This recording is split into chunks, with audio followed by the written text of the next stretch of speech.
Charles Dickens, A Christmas Carol. Bob. Humbug. Marley was dead. He had been dead for 7 years now. Did Scrooge know this? Of course, he did. Ebenezer Scrooge was Marley's business partner, and he was his only friend. He was, after all, the only one, apart from the undertaker, who went to Marley's funeral. What kind of a man was Scrooge then? Well, if you could think of the coldest weather or the iciest wind, you might be able to imagine the man. The weather itself had no effect on him. Rather, it was the cold inside that froze everything about him. His lips, his nose, his cheeks, his eyes, his voice, especially his voice, and even his walk. And nobody was meaner than Scrooge. Nobody ever stopped him in the street to say, "Oh, Scrooge, how are you? When will you come to see me?" Once upon a time on Christmas Eve, old Scrooge sat busy in his office. It was cold, nasty weather, and the fog was thick. The city clocks had just rang 3, but it was quite dark already, had not been light all day, and candles were burning in the windows. The door of Scrooge's office was open so that he might keep an eye on his clerk, who was busy copying letters by a small flame. This was because Scrooge was so mean that he kept the coal in his own room. "A Merry Christmas, Uncle," cried a cheerful voice. It was the voice of Scrooge's nephew, a warm and handsome man who had come to invite his uncle to a Christmas party. "Bah," said Scrooge. "Humbug.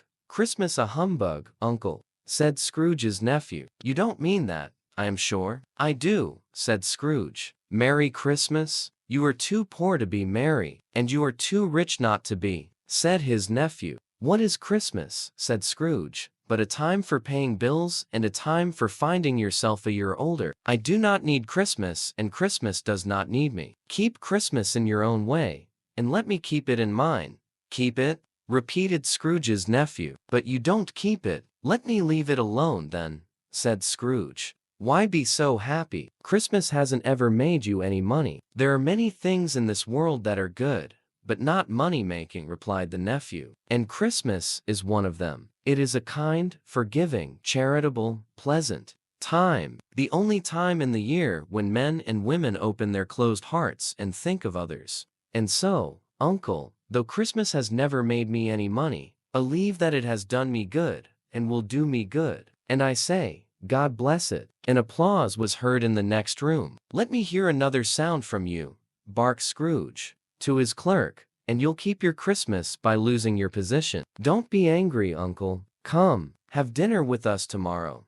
"Don't be so foolish," said Scrooge. "Why can you not be happy for once and join us?" asked Scrooge's nephew. "Good afternoon," said Scrooge. "I am sorry, with all my heart, to see you so cold-hearted. But I have made the effort because I believe it is worth it, and I'll keep my Christmas spirit to the end. So a Merry Christmas, Uncle." "Good afternoon," said Scrooge. "And a Happy New Year." "Good afternoon," repeated Scrooge. As soon as Scrooge's nephew left the office, 2 gentlemen holding books and papers walked in. "Scrooge and Marley's, I believe," said one of them, looking at his list. "Do I have the pleasure of speaking with Mr. Scrooge or Mr. Marley?" "Mr. Marley died 7 years ago, this very night," Scrooge replied. "I am truly sorry to hear that, Mr. Scrooge," said the other man. "I am not," said Scrooge. "He left me with a load of paperwork. We are here because we believe that Christmas is a time of giving,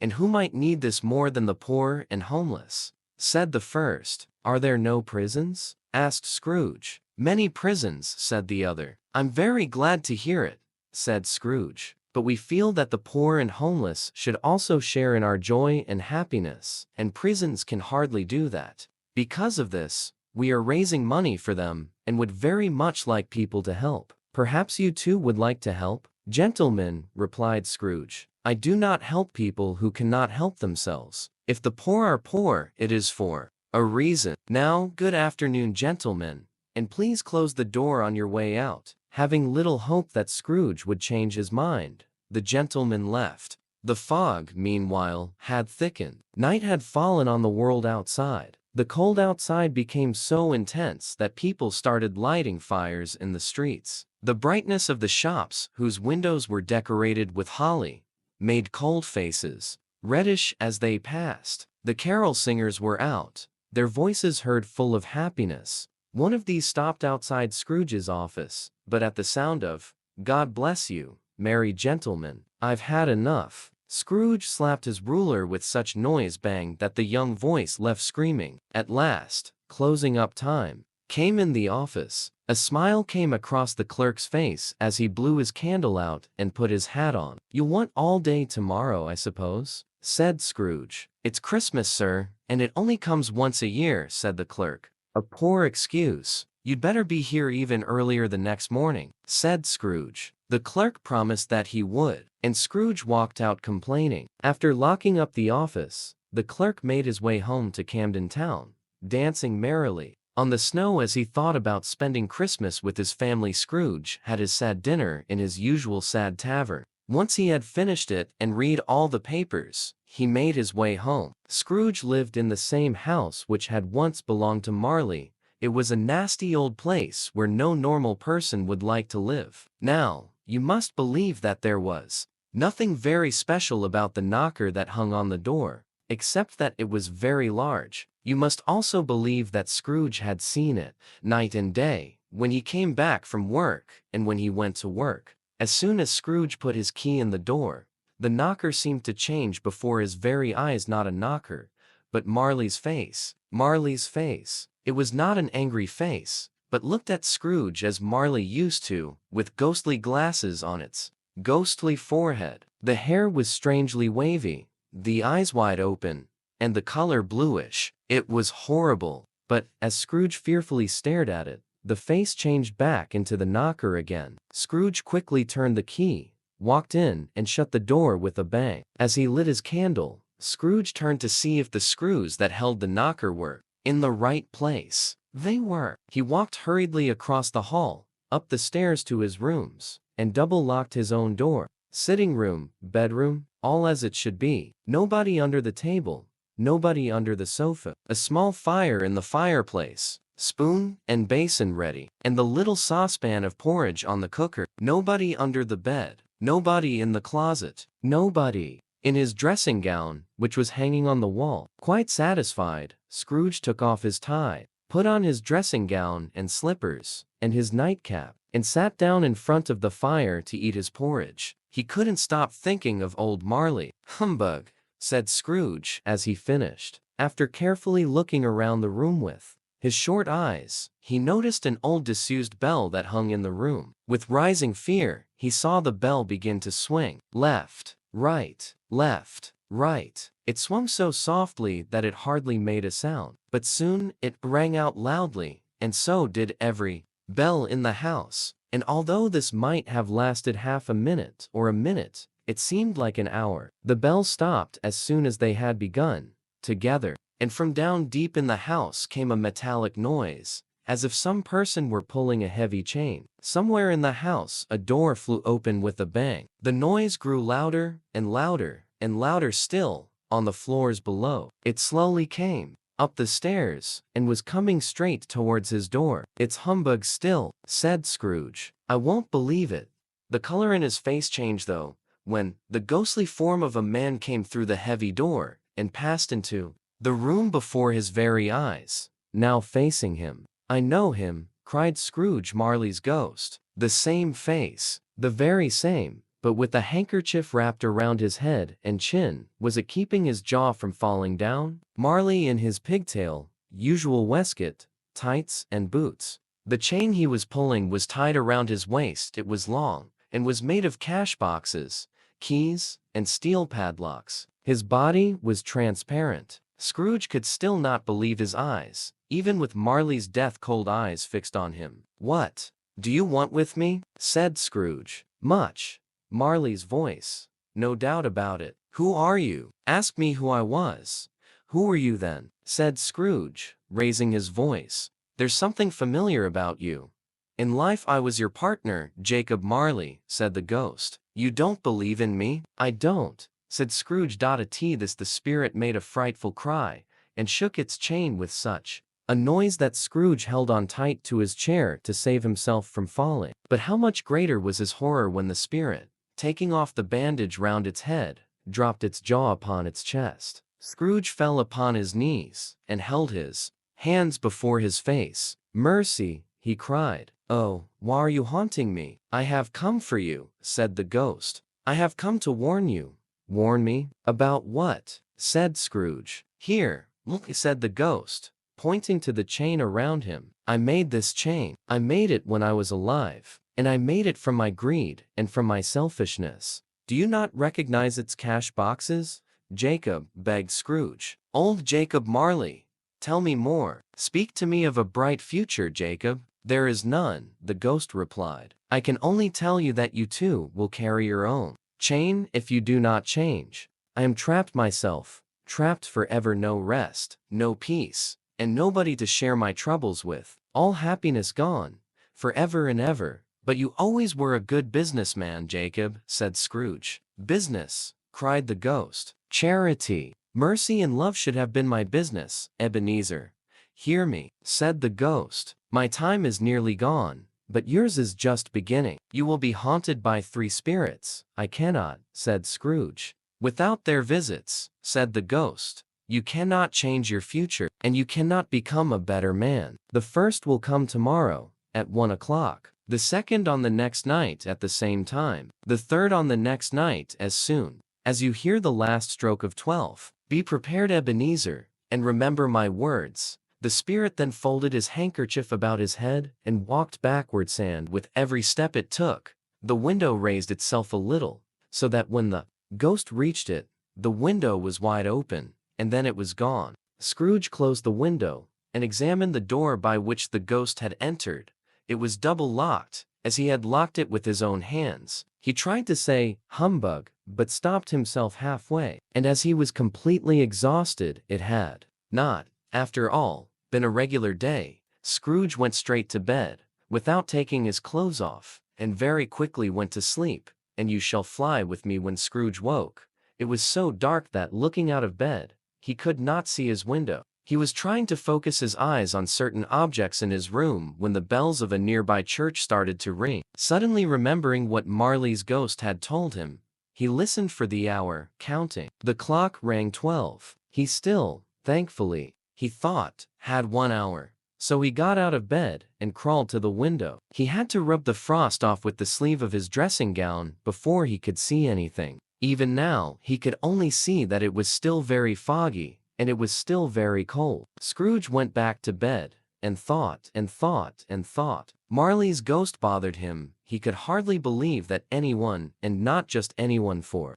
as you know, Marley had been dead for 7 years, would come to see him in good faith. So his mind twisted and turned, and he thought that it could easily have been just a dream. At least he hoped it had been a dream. Ding dong. Rang the bell. 1/4 past, said Scrooge, counting. Ding dong. 1/2 past, said Scrooge. Ding dong. 1/4 to, said Scrooge. Ding dong. 1 o'clock, and still nothing, Scrooge said, joyfully. He spoke too soon. When the last bell rang out, a light instantly flashed up in the room, and the curtains of his bed were drawn. They were drawn by a hand. Scrooge was now face to face with another spirit, but a different one. To Marley's, it was a strange figure like a child. Its hair, which hung around its neck and down its back, was white like an old man's, but the face had not a wrinkle on it, and it shone with youthful color. The arms were very long and strong, the hands the same. Its legs and chest were bare, but it wore a coat of the purest white. It also held some fresh green holly in its hand.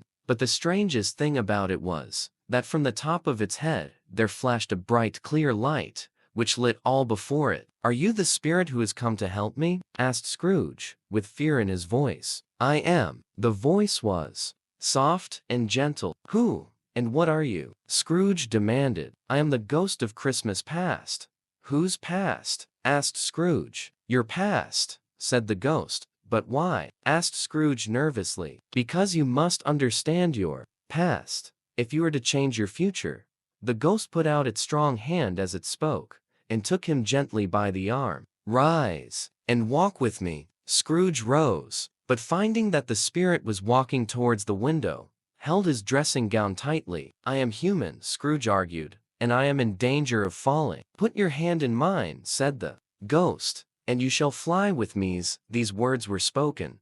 They went through the wall, and stood on an open country road, with fields on either side. The city had entirely disappeared. The darkness and the fog had disappeared too, as it was a clear, cold, wintry day, with snow on the ground. "Good heaven," said Scrooge as he looked around him. "I was brought up in this place. I was a boy here." Scrooge suddenly noticed 1,000 childhood smells hanging in the air, each one reminding him of thoughts and hopes and joys long, long forgotten. They walked along the road until a little market town appeared in the distance, with its bridge, its church, and its own river. Ponies were seen galloping towards them with boys on their backs, shouting cheerfully in the fresh air. As they went round a bend, they came up to a large brick building that Scrooge remembered as a school. "The school is not quite empty," said the ghost. "A child, forgotten by his friends, is there still." Scrooge said he knew it, and a tear fell from his eye. The ghost and Scrooge walked in and across the hall, to a door at the back of the building. It opened before them as they walked in. The room was long and empty, made emptier still by lines of wooden desks and chairs. At one of these a lonely boy was reading by a small fire, and Scrooge sat down upon a chair and cried to see himself as he used to be. "I wish," said Scrooge, "but it's too late now." "What is the matter?" asked the spirit. "Nothing," said Scrooge. "Nothing. There was a boy singing a Christmas carol at my door last night. I should have given him something. That's all." The ghost smiled thoughtfully, and waved its hand saying, "Let us see another Christmas." Scrooge and the ghost again stood side by side in the open air. "I have little time," said the spirit. "Quick." Scrooge again saw himself, but he was older now, a healthy young man. His face did not have the hard and stiff lines that he was to have later on in his life, but it had begun to show what was to trouble him later: greed and selfishness. He was not alone, but sat by the side of a fair young girl in a black dress. The girl had been crying as her eyes were watery with tears. "You once loved me, Ebenezer, but that love is gone now. You don't need me anymore. All you need is money. But there is nothing worse in this lonely world of ours than to be poor," said Scrooge. "There is," replied the girl, "a world without love.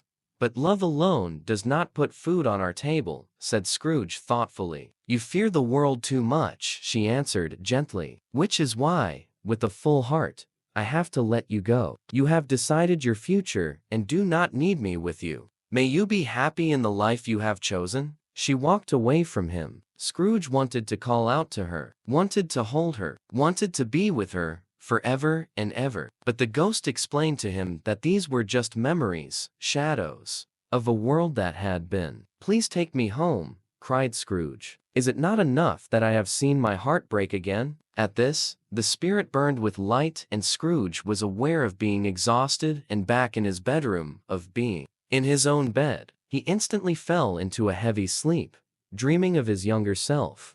God bless us, everyone. Awakening in the middle of a deep sleep, and sitting up in bed to get his thoughts together, Scrooge almost hadn't noticed the sound of the church bells that had just rung one. He hoped he might be better prepared for the second of the three spirits, and so he pulled at his bed curtains. Now, Scrooge was not normally a brave man, but his first two visitors had made him ready for any ghost. He felt nothing between a baby and a rhinoceros would have surprised him. If he was prepared for anything, he certainly was not prepared for nothing. So that when the bells struck one, and nothing happened, Scrooge began to shake. 5 minutes, 10 minutes, a quarter of an hour went by, but nothing came. Was he dreaming, or had he been dreaming all along? All this time, he lay on his bed, which seemed to shine with some sort of reddish light. Where was this light coming from? It took some time for Scrooge to realize that the source of this light came from his sitting room, and so he got up softly and walked slowly to the door in his slippers. The moment Scrooge's hand was on the door, a strange voice called out to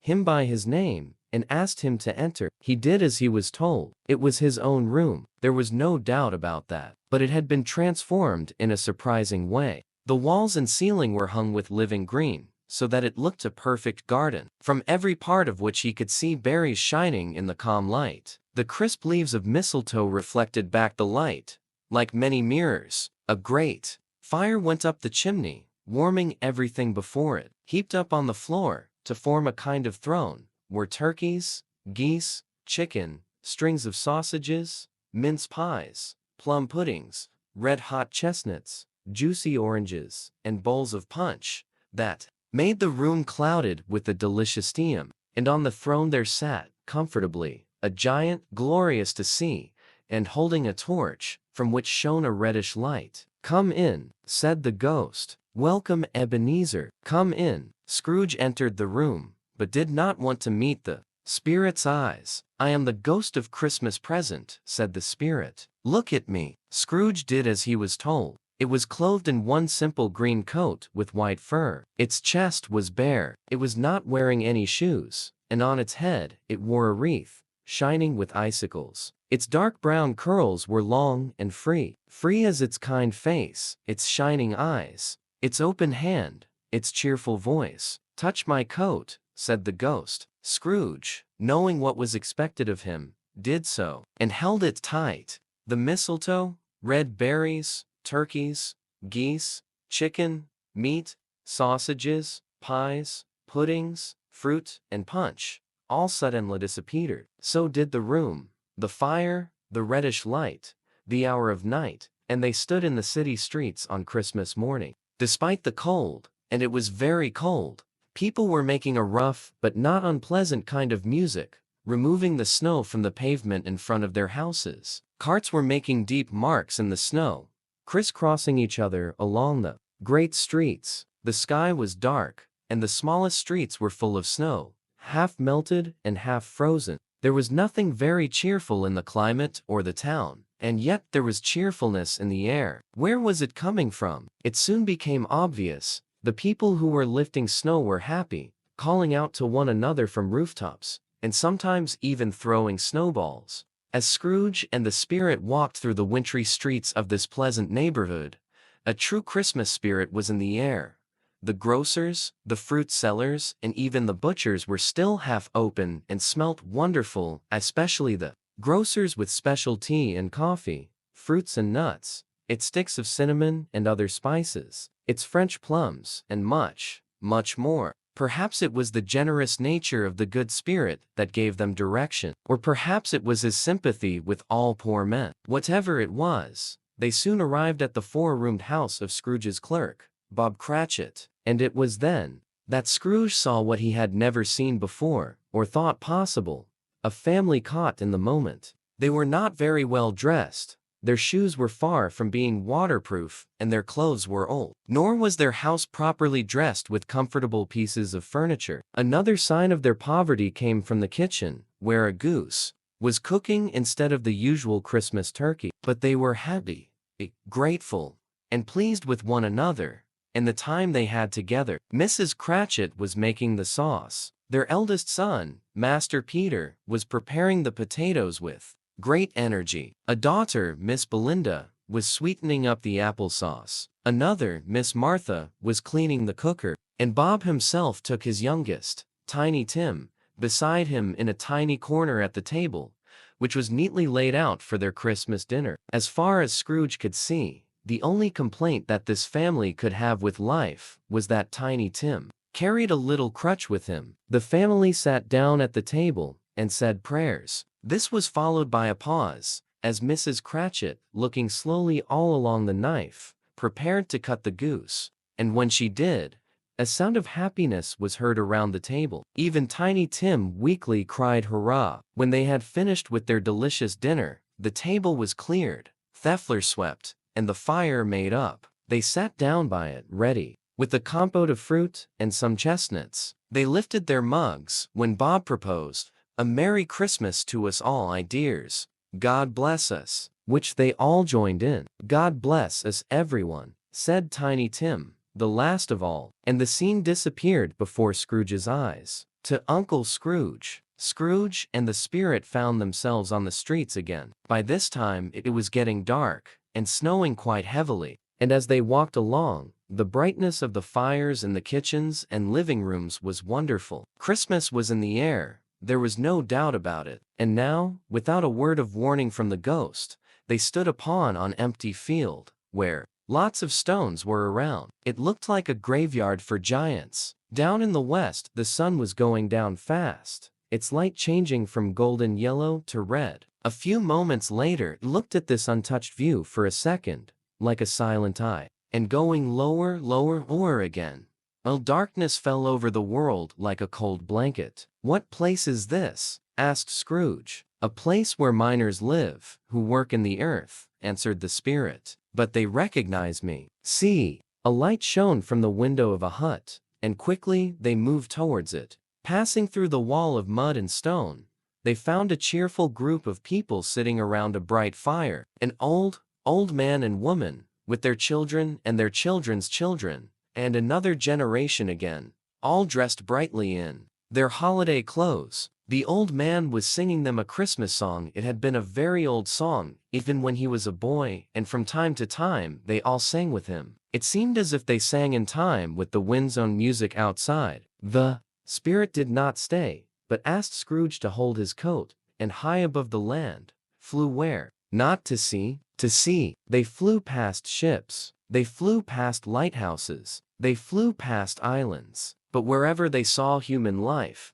even on the seas, the story of Christmas was being told and retold. Every man either sang a Christmas carol, or had a Christmas thought, or spoke quietly to his companion of some past Christmas day. At last, they landed on land itself. And again, suddenly Scrooge found himself in a country house he did not recognize. There was, however, something about the place which he recognized. "Ha, ha!" laughed a voice he knew well. "Ha, ha, ha!" It was the voice of Scrooge's nephew. The room they were in was bright, dry, and warm. Scrooge turned round and found the spirit standing by his side. He too smiling. Everybody, even those without bodies, felt the cheerfulness in the room. "Ha, ha, ha, ha, ha, ha!" "He said that Christmas was a humbug, as I live," cried Scrooge's nephew. "He believed it too." "How sad, Fred," said Scrooge's niece, a little angry. She was pretty, very pretty too. Scrooge had never met his niece, had never found time to visit, had never accepted his nephew's kind invitations. And now, seeing the good times he had missed and the good times he was missing, Scrooge felt a deep pain in his heart. "He's a funny old man," said Scrooge's nephew. "That's the truth. And not as friendly as he could be, I feel." "I'm sure he's very rich, Fred," suggested Scrooge's niece. "At least you always tell me so. But do you think money helps him?" said Scrooge's nephew. "It is useless to him. He doesn't do any good with it. He doesn't even make his own life comfortable with it. I have no patience with him," said Scrooge's niece. "Oh, I have," said Scrooge's nephew. "I am sorry for him. I couldn't be angry with him if I tried. Who really suffers from his greed? Who really suffers from his selfishness? He does, always."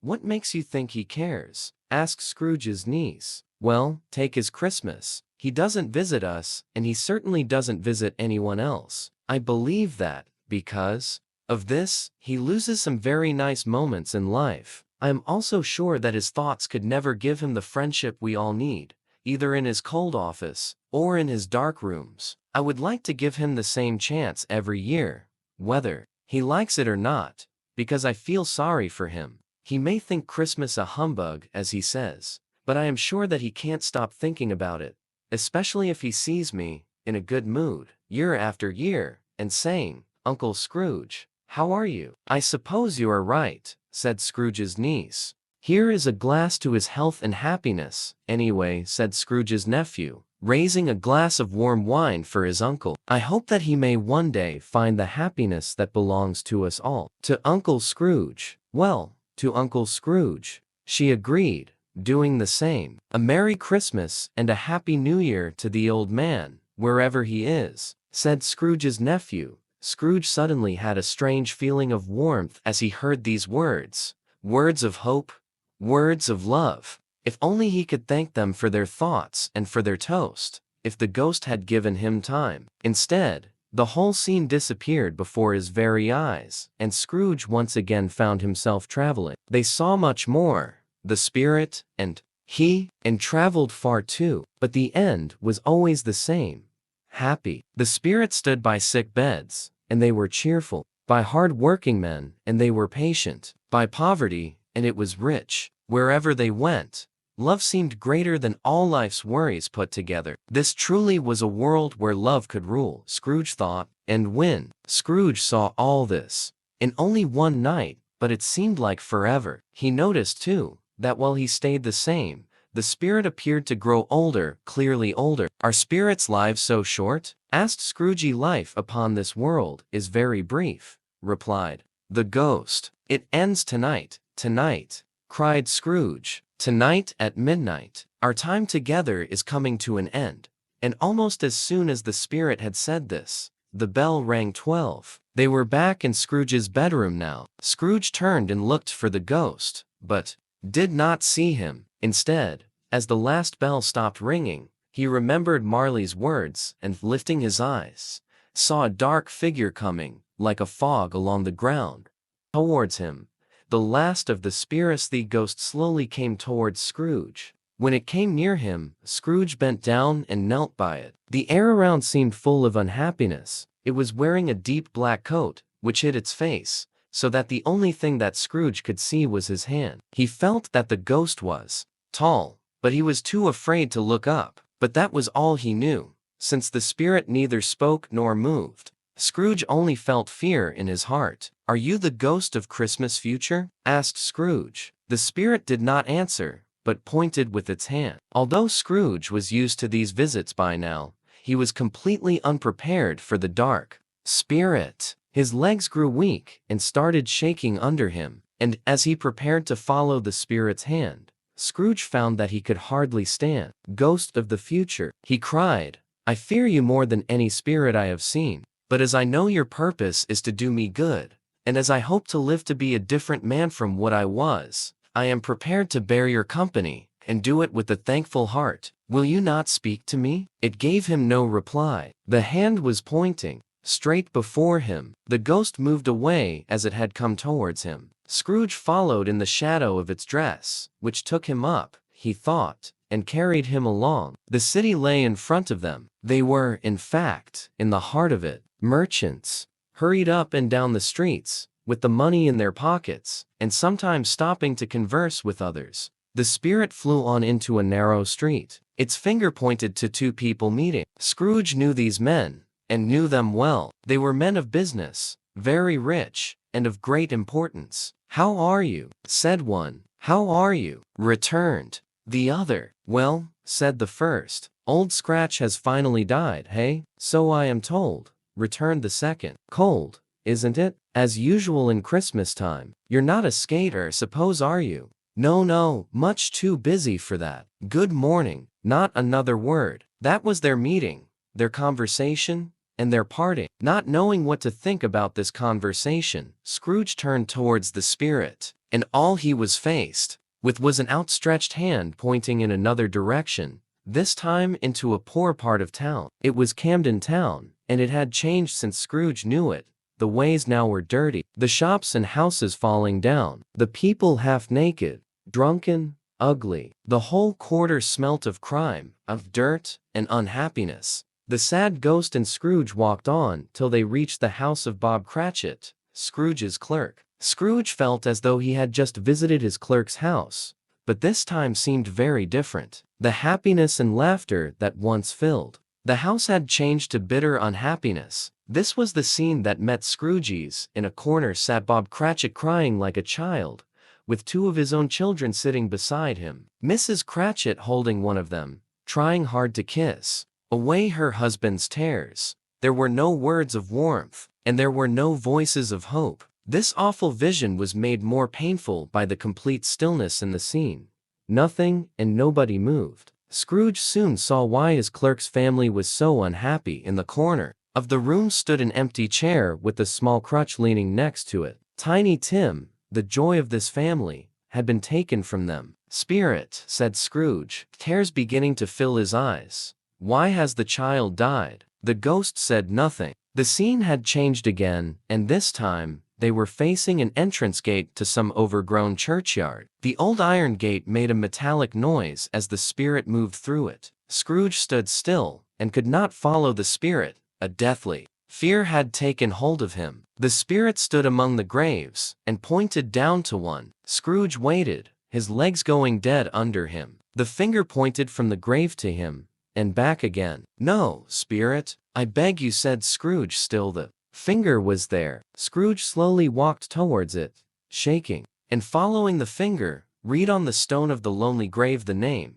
Ebenezer Scrooge Rip. "No, spirit. Oh, no, no, spirit," he cried, holding its coat. "Hear me. I am not the man I was. I will not be the man I was. I will honor Christmas in my heart, and try to keep it all the year. I will live in the past, the present, and the future. The spirits of all three shall live within me. I will not forget the lessons that they teach. Oh, tell me I may clean away the writing on this stone." In his pain, he tried to catch the spirit's hand. The spirit freed itself as soon as Scrooge moved towards it. Holding up his hands in a last prayer to have his future changed, he saw the spirit's hood and coat become smaller before him, until it fell down on a bed. The end of it, yes. And the bed was his own. The room was his own. Best and happiest of all, the time before him was his own. To change his wrong ways. "I will live in the past, the present, and the future," Scrooge repeated, as he was getting out of bed. "The spirits of all three shall live within me." Oh, Jacob Marley, God bless heaven and Christmas time for this. I swear it on my knees. Old Jacob, on my knees. He was so happy and so shining with good intentions that the tears on his cheeks were now tears of joy. For the first time in a very long time, he looked to the future with hope in his heart. "I don't know what to do," cried Scrooge, laughing and crying in the same breath. "I am as light as a feather. I am as happy as an angel. I am as merry as a schoolboy. A Merry Christmas to everybody. A Happy New Year to all the world." And he laughed and laughed. It really was a great laugh. "I don't know what day of the month it is," said Scrooge. "I don't know how long I've been with the spirits. I don't know anything. I'm quite a baby." "Never mind. I don't care. I'd rather be a baby." And then he heard the church bells. Running to the window, he opened it, and put out his head. No fog. Clear, bright, cold, fresh air. Merry bells. "Oh, glorious, glorious. What's today?" cried Scrooge, calling down to a boy. Returned the boy. "Why, Christmas Day, sir. It's Christmas Day," said Scrooge to himself. "I haven't missed it. The spirits have done it all in one night. They can do anything they like. Of course, they can." "Hello, my fine boy." "Hello, sir," returned the boy. "Do you know the butcher's in the next street at the corner?" Scrooge asked. "Of course I do, sir." "An intelligent boy," said Scrooge. "Do you know if they still have the prize turkey that was hanging up there?" "What? The one as big as me," returned the boy. "What a nice boy," said Scrooge. "It's a pleasure to talk to him." "Yes, my boy, I believe it's hanging there now," replied the boy. "Is it?" said Scrooge. "Go and buy it." "Excuse me," said the boy. "I mean it," said Scrooge. "Go and buy it, and tell them to bring it here. Come back with the man, and I'll give you a shilling. Come back with him in less than 5 minutes, and I'll give you half a crown." The boy was running like a shot. "I'll send it to Bob Cratchit's," whispered Scrooge, rubbing his hands and laughing. Scrooge quickly got dressed, and went downstairs to open the street door, ready for the boy, butcher, and turkey. As he stood there waiting, the knocker caught his eye. "I shall love it, as long as I live," cried Scrooge, patting it with his hand. "It's a wonderful knocker. Here's the turkey. Hello, Merry Christmas." And he paid for it all, with a smile, and patted the boy on the head. "A Merry Christmas to you," repeated Scrooge. "And a Happy New Year." Scrooge left his house and walked down the street, dancing merrily along the snow-white streets. Wherever he went, it looked as if a new world had been born, where people greeted each other, smiled, and laughed out loud. He went to church, and walked about some more, watching people hurrying along. He patted children on the head. He talked to the beggars and to the homeless. He looked into the kitchens of houses, and up at the windows, and found that everything could give him pleasure. He had never dreamed that any walk, that anything for that matter, could bring him such happiness. In the afternoon, he turned his steps towards his nephew's house, and he certainly surprised him, and his wife, and their friends. Wonderful party, wonderful games, wonderful happiness. Scrooge enjoyed himself so much that he hoped that Christmas would never end. But he was early at the office the next morning. Oh, he was early there. If he could only be there first, and catch Bob Cratchit coming late. That was his plan, and he did it. Yes, he did. The clock struck 9. No, Bob. A quarter past. No, Bob. He was exactly 18.5 minutes late. Scrooge sat with his door wide open, so that he might see his clerk come into the office. "Hello," said Scrooge in his angry voice. "What time do you think it is?" "I'm very sorry, sir," said Bob, with fear in his voice. "You are?" repeated Scrooge. "Come here, sir, if you please."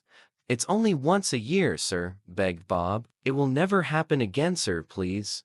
"Well, let me tell you what I am going to do," said Scrooge, watching Bob tremble with fear. I'm going